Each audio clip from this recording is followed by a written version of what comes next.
सच्चा प्यार इससे साबित नहीं होता कि आप कितने लंबे समय से एक साथ हैं। सच्चा प्यार तब पता चलता है जब परिस्थितियां खराब चल रही हो और फिर भी आप एक दूसरे के साथ रहे, एक दूसरे को सपोर्ट करे और जिंदगी में साथ आगे बढ़े। रूबी एक फैशन डिजाइनर थी और नितिन एक कंपनी में सेल्स मैनेजर का काम करता था। रूबी और नितिन एक दूसरे को कॉलेज से जानते थे और एक दूसरे से प्यार करते थे। उनके रिलेशन को लगभग 6 साल हो गए थे और अब रूबी नितिन से शादी करना चाहती थे। पिछले महीने नितिन का प्रमोशन हुआ था, तो इसी कारण उसे दूसरे शहर में शिफ्ट होना पड़ा था। जाने से पहले वो रूबी से मिला था। रूबी बहुत उदास थी कि अब वो दोनों मिल नहीं पाएंगे, लेकिन रूबी ने नितिन को कभी माना नहीं किया। जाने से वो चाहती थी नितिन अपने करियर में आगे बढ़े और यही सोचकर उसने खुशी खुशी नितिन को जाने दिया था। वो दोनों एक दूसरे को रोज फोन करते थे और घंटों बातें करते थे।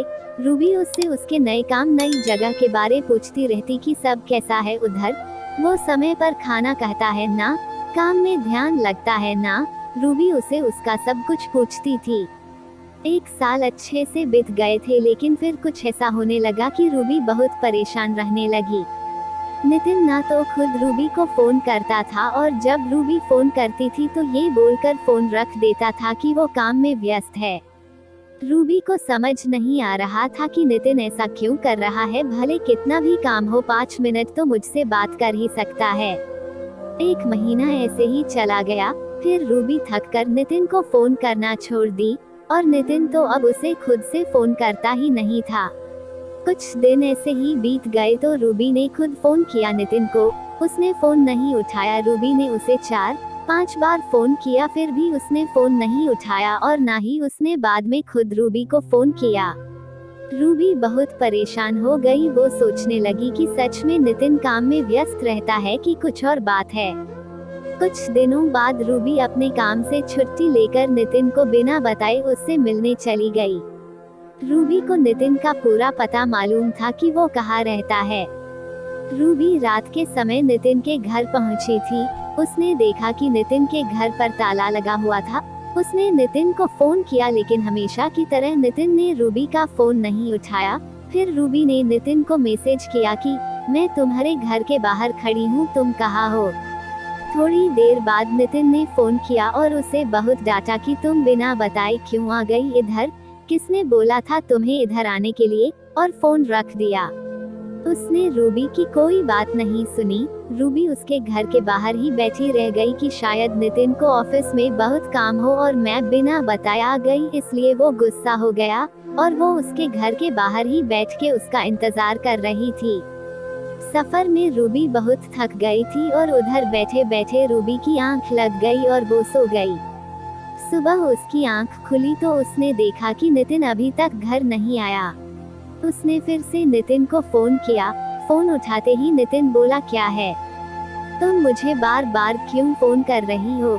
रूबी बोली, तुम कहाँ हो, रात भर तुम घर नहीं आए, मैं इधर तुम्हारे घर के बाहर कल रात से तुम्हारा इंतजार कर रही हूँ। नितिन गुस्से में बोला, तुम चली जाओ, मैं नहीं आ सकता। रूबी की आंखों में आंसू आ गए। रूबी बोली, क्यों कर रहे हो ऐसे, मेरी क्या गलती है ये तो बताओ। नितिन बोला, तुम जाओ, मुझे तुमसे कोई बात नहीं करनी, और फिर फोन रख दिया। रूबी बहुत रोने लगी। उसके पास वापस जाने के अलावा कोई रास्ता नहीं था। वो अनजान शहर में नितिन को कैसे और कहाँ ढूंढती। फिर उसने सोचा कि नितिन के पड़ोसियों से एक बार पूछ ले कि नितिन यही रहता है ना कि कहीं और शिफ्ट हो गया है। उसने पूछा तो उसे पता चला कि पिछले 1 महीने से नितिन यहाँ रहता ही नहीं है। ये सुनकर उसे और बुरा लगा कि नितिन ने उसे कुछ नहीं बताया था कि वो कहीं और शिफ्ट हो गया है। पहले नहीं बताया था ठीक है, लेकिन अब जब मैं यहाँ आ गई हूँ फिर भी उसने कुछ नहीं बताया और ना ही मिलने आया। वो वहाँ से अपने घर लौट गई। वो बहुत बेचैन हो रही थी, नितिन ऐसा क्यों कर रहा है। वो नितिन को फोन और मैसेज करती थी, लेकिन वो ना तो फोन उठता और ना ही मैसेजेस का रिप्लाई करता था। कुछ 15 दिनों बाद नितिन का फोन आया। रूबी अपने ऑफिस में थी। उसने तुरंत फोन उठाया और ऑफिस से बाहर निकली बात करने के लिए। वो पूछने लगी कि नितिन तुम्हें क्या हो गया है, तुम मेरे साथ ऐसा क्यों कर रहे हो, मुझसे कोई गलती हुई है तो मुझे बताओ, लेकिन मुझे ऐसे इग्नोर नहीं करो, मुझसे बात करो। उधर से नितिन बोला अब प्लीज तुम मुझे भूल जाओ, मैं किसी और से प्यार करता हूँ और उससे शादी करने वाला हूँ और पिछले 1 महीने से उसके साथ ही रहता हूँ, इसलिए तुमसे मिलने नहीं आया था उस दिन, हो सके तो मुझे माफ कर देना, मैं अपना फोन नंबर भी बदल रहा हूँ।